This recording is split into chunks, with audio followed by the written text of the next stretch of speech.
안녕하세요. 오늘은 우리 역사 중에서 그늘에 해당하는 부분을 얘기해보고 싶습니다. 중국밖에 몰랐던 조선 왕조.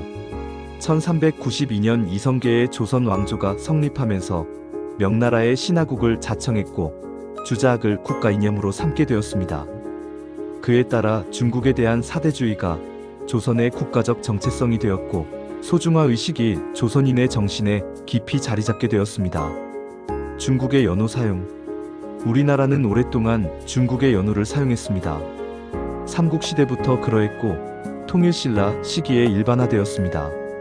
고려 초기 40년간 우리 고유의 연호를 사용한 적도 있으나 중단되었고 이후 조선이 망하기 직전까지 줄곧, 영락 만력 숭정 등 중국의 연호를 사용했습니다. 특이한 것은 명나라가 멸망 후 수십 년 후에도 명과의 의리를 중시하여 명나라 연호를 사용했습니다.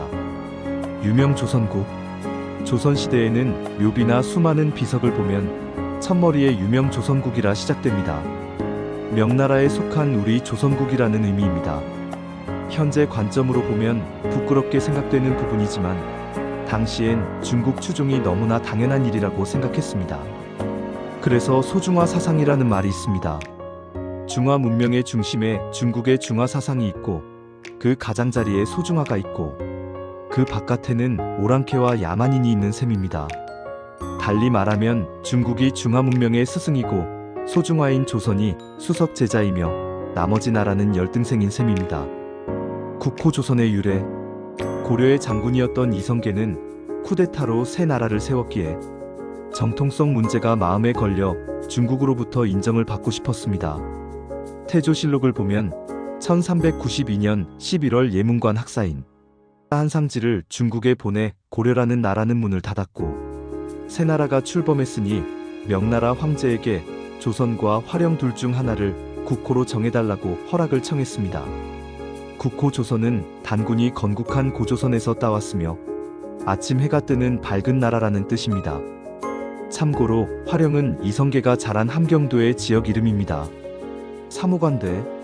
전통 혼례 때 신랑이 입는 옷으로 익숙한 사모관대는 조선시대 문무백관 관리가 평상시 집무할 때 입는 의복입니다. 신라시대부터 당나라 관복을 모방하여 관복으로 사용하였습니다. 중국식 이름. 한국인의 이름은 중국식으로 세 글자이고 성은 대부분 중국에서 쓰이는 것과 일치합니다. 반기문 씨가 유엔 사무총장에 당선되었을 때 중국의 반시 집성촌에서는 반시 가문에서 인물 나왔다고 크게 잔치를 벌였다고 합니다. 민족의 영웅 이순신의 형제를 보면 위로 희신, 요신 두 형과 아우신이 있어 모두 사형제였습니다. 형제들의 이름은 돌림자인 신자 위에 중국의 사망호제 중에서 복희씨 요순 우임금을 시대 순서로 따서 붙인 것입니다.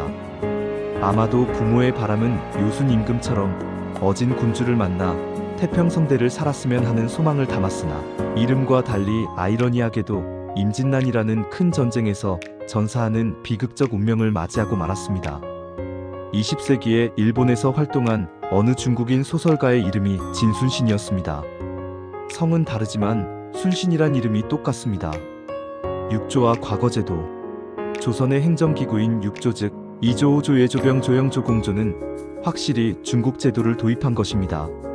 중국에서는 이부, 호부, 예부, 병부, 형부, 공부라고 합니다. 정부 관료의 등용문인 과거제도는 중국 수나라 때 처음 비롯된 것인데 한반도에는 고려, 광종 때 958년 처음 도입되었고 가보개혁 때 폐지되었습니다. 영음문과 독립문.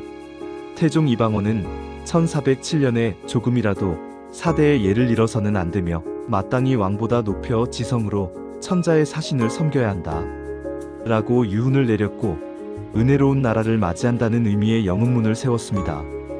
조선의 왕은 중국 사신을 맞아 맞절을 하여 인사했습니다. 맞절은 상대와 동등하다는 의미입니다. 수백 년이 흐르고 1896년 사대주의의 상징이라는 비판을 받아 헐리게 되었습니다. 그리고 독립협회라는 단체가 자주독립을 상징하는 기념물을 세우자는 운동을 일으켰습니다. 서재필은 프랑스 개선문을 본따서 그 형태를 디자인했습니다. 그리고 영음문의 옆자리에 독립문이 세워졌습니다. 영흥문의 아래쪽 주축돌 2개는 아직도 남아 있습니다. 하지만 그 후 일본의 간섭과 지배를 받게 되면서 독립문은 건립 당시 취지와 다르게 반일의 아이콘이 되기도 했습니다. 역사에는 빛과 그늘이 있습니다. 양쪽 다 들여다봐야 역사를 온전히 이해할 수 있다고 봅니다. 여기까지 봐주셔서 감사합니다.